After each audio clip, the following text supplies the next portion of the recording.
First thing I was joking with when you clicked it on the thumbnail. No, really, Tesla really did go on a beer run with their semi truck here, thanks to a friend of the show, Kyle Feller here, who captured the truck supercharging at one of the superchargers on the way to St. Louis, where Anheuser-Busch, the maker of Budweiser, is, because apparently they're taking it on tour to the future customers. They placed one of the biggest orders, I believe, 40 trucks that they have on order. So this is pretty cool. A few other pictures that I wanted to talk about, and a few other news as well. So let's get going right now. Taking over the world. Electrifying the world. Electric. Okay, so thank you to Kyle for this picture. Apparently that the truck was supercharging, and I guess the way they supercharge it now, and this is the first time I'm hearing about it, is that they're running two different cables out of the charging port. It goes into the two invert boxes, I guess, and then it goes to two separate stalls, to two separate superchargers. They're not even next to each other. I guess they need to be away one or two stalls, because I'm assuming so they're not running on the same power source. So that's from what I'm gathering for how they're charging this. Obviously, for testing, this is not the final way how they're going to do it. Now, by the way, did anybody? So, by the way, here's another picture from Dan Mueller. Also was gracious enough to let me use this photo. This is the truck is actually at the Budweiser facility there. They were, I guess, taking a tour, and it was just hanging out there. So that's pretty cool. I mean, I think it's really awesome that Tesla from the very beginning was getting some feedback from the potential clients, and now the ones that are placing orders get to not only see it, but I'm assuming have more suggestions. I'm assuming they're gonna have like test drives and stuff like that. So I thought it was pretty cool. Now, by the way, about the other picture, so did anybody notice that other little car that's hanging out there? I don't even know what kind of car it is. Can anybody in chat room tell me what this is? I'm not really big on assuming some cool British car. And then I was like, wait, look at this. Is that damn thing charging? Like, I wasn't really sure. But then Kyle sent me another picture, and I guess it wasn't charging. It was just hanging out there. But I just thought it was kind of cool as well. I'm almost not mad that that car is taking that spot without having any business to be there, because it looks so cool, right? It's just a good picture of those two of them next to each other. Yeah, so this is more exciting news from Tesla, because it is definitely looks like they're really pushing for I'm assuming the initial testing, and then the customer feedback, and I'm assuming they're going to go back and maybe tweak things around, something we not necessarily see or even care about, but any kind of feedback definitely is a good thing. Also, Tesla Roadster was not spotted. Nobody spied on it. It was just parked right in the middle of, I guess, the lobby there at the Gigafactory 1. Stephen Roth took that picture. There are a few others as well, so check out his Instagram. But that's another thing that Roadster is also on tour. I guess this is more for like appreciation for those who work for Tesla, and actually SpaceX also guys got a pretty good look at it. So that's just another really cool thing that Tesla is doing, and we'll see where the Roadster is going to end up next. I'm definitely excited to kind of keep track of those two prototypes. Well, I guess there are a total of 3. All right, guys, before I go to the next story, let me remind you that this video and this channel is sponsored by Evernex, the aftermarket accessories for Tesla. If you're looking to shop there in the near future, please check out the description of this video down there, right there. There is a discount coupon there for you to use, so you can save a few bucks. All right, so as you remember how we had a few different picture sets from the last few weeks from Mercedes, from Jaguar, I forget who that was, as they were testing their prototypes in a cold condition. So we got a few more. So now Fair to Future, and as you remember, they released a video with their 10 prototypes that they said they were going to go ahead and start testing. And so that's one of the pictures. They have a few more on their Instagram and Facebook pages. So they're testing their car there. And I don't know if they're all just kind of copying each other, or it really is a big concern for people who are looking to switch to an electric car, whether or not it will perform well. Well, if the batteries perform well in cold conditions. To be honest with you, as I looked at my own, Facebook group, and it's got a total of, what, 25,000 members between the two of them now. In other groups, I don't see as many concerns or posts about, how Tesla or other cars perform in the cold weather. So I'm assuming it's not that big of a problem or a concern for consumers. But nevertheless, looks like maybe it is, or this is just something that they believe is a good publicity stunt for an electric car. Another one that's released today was Hyundai. They released their Kona EV testing in the cold weather. They also brought their Hyundai Nexo, which is a fuel hydrogen car, but we really don't care about that. So that's also good to see that this technology is being developed and they're actually being serious about testing it in the real world situations. And I'm looking forward for Hyundai to actually release it. There's going to be a short version, short range, and the long range. I think the short one's going to be 183 miles. The long one is going to be like 200, almost 300 miles, which is very impressive. They're going to go in production this year. So, this is, I really am interested what kind of sales, and if there's going to have like a reservation line as well for this one, as well as Kia Niro EVs. It was very similar, a compact SUV from a sister company.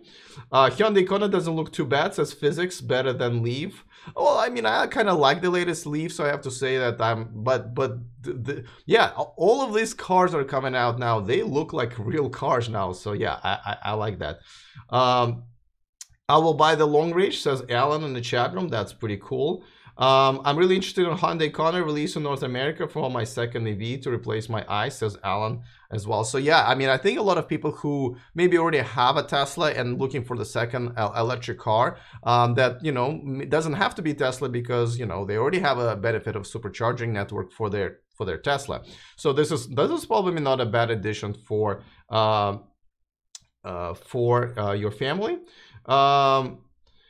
You can come up to Montreal and do a video with me. Yeah, I don't really fly that much, but I appreciate it. Maybe one day I would love to visit. I'm also a hockey fan, so, all right, so let me remind you guys, if you don't mind, if you're enjoying this video and this channel, to give it thumbs up, because it does a really much better after I repost it. Another news, Mercedes-Benz announced that they're going to invest with about 100 million euros, about 120 million US dollars, into their battery manufacturer facility in Thailand. They've already committed tons of money, and I know this is not a sexy news, there's no prototype to show here, but this is very important.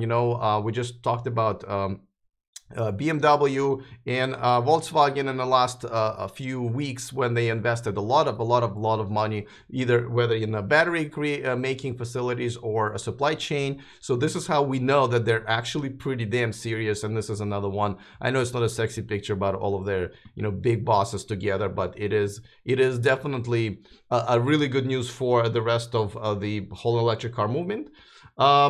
Yeah, Alan, there's no announcement as far as Kona EV pricing, but everyone's expecting it to definitely be under 40, maybe even mid 30s to start with for the shorter range. So it's definitely very affordable. So is Kia Niro EV, and I think they're really going to give the run for their money for Tesla and Porsche and Jaguar, just because of the pricing, and because they're also they're a pretty established company. So Coral Irvin in the chat room also wants to know that, but I don't have an answer, unfortunately.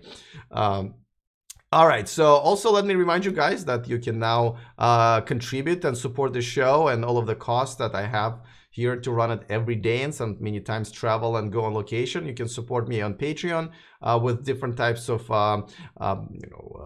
behind the scene footage, exclusive reports, some funny bloopers and all that stuff, and also pictures that I take all over the place. So I really appreciate it, and the description of this video has the link there. Thank you for those who are already supporting me. Let's move on to the comment of the day, and this one, as you know, the story yesterday, the main story was about Arnold Schwarzenegger trying to sue, or announcing that he's going to sue the entire oil industry, big oil industry, for murder, basically for killing many people while knowing to do that. Something that is very similar to what I guess happened with tobacco, you know, a couple of decades ago, and that was pretty successful. So it's you know, we'll see what happens. But here's an interesting comment that I got from Gregory Bell, one of the regulars here in the chat room, and in the comment section. And it's not so much even I want to talk about his comment, but more about what it kind of made me think about. He says, wow, a world without oil. I know this will not happen. Yes, oil is bad, but unfortunately oil is pretty much in everything we use, and so forth and so forth. And you know, I kind of got to think about it. Yeah, it's really great publicity stunt, and actually it probably wouldn't be that bad if we could just go ahead and maybe sue a few of them, and maybe they have to pay up or change their practices. But I guess the whole point is exactly that. One is to raise more awareness about, you know, how bad burning oil is. I don't think we're against oil. I mean, there are a lot of different things made out of oil products that are, you know, relatively safe. We're talking about obviously burning oil for cars and so forth, and that's what I think that this whole publicity stunt is going to be about. Maybe it's going to be more than a publicity stunt. Of course, a guy like Arnold Schwarzenegger, so I think appeals to people who love burning oil, right? And you know, he used to have a Hummer himself, and then he, I guess, got an all-electric version of it, had it converted and stuff like that. So that's a pretty good ambassador, because I think he might actually speak to our target audience, which is not us here, right? It's people who love their big SUVs and big trucks, and are you know, hesitant to switch or even, you know, entertain the idea of electric cars. And I think this is a great way to do it. And of course, you know, if they can change their practices, because yeah, oil will be around for a long time. We're not going to be all electric just, you know, even in the next 10 years. We're going to continue poisoning ourselves with fumes and all of that stuff. Diesel is already kind of going away, hopefully, if Volkswagen will just peel off on that topic. But this is something that we can definitely support, and something we can definitely maybe make a lot of good progress. And I hope we can start by stop subsidizing the industry here in the United States. So I kind of thought that, yeah, you know, it's a great publicity stunt. I hope a lot of stuff goes away, but I also don't hope we don't just ban oil tomorrow, right? Because it does do some good, and you know, this is how we run right now. We need it to, you know, how are we going to get supplies to the Gigafactory and a Fremont Tesla factory and so forth. So we're hooked on that for a while. So yeah, I just want to kind of make sure that we understand that we can't just, you know, quit oil and be done with it.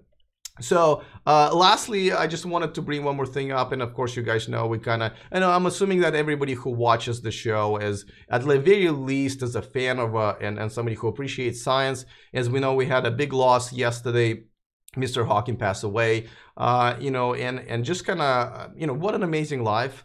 It's already just an amazing story, living with Lou Gehrig, and also just being an amazing scientist. I mean, obviously, a lot of people thought he was the best living scientist we had. So just kind of wanted to maybe take a moment and, you know, stop and think a little bit about what an inspirational life he lived.